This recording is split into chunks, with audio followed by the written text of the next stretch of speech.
Hello বন্ধুরা, SS ফ্যামিলিতে তোমাদের সবাইকে ওয়েলকাম। তো আমি আজকে বানাবো রুই মাছের ঝোল পাতলা করে কাঁচকলা আর আলু দিয়ে।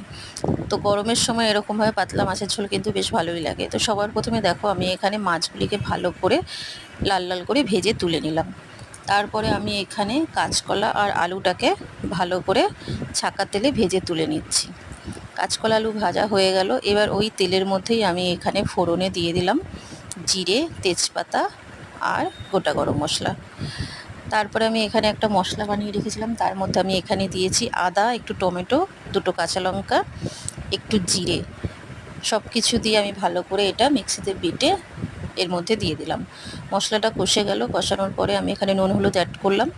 বাটি ধোয়া জলটা কিন্তু আমি এর মধ্যে দিয়ে দিলাম। দিয়ে ভালো করে একটু কষিয়ে আমি এখানে দিয়ে দিচ্ছি আলু আর কাঁচকলাটা।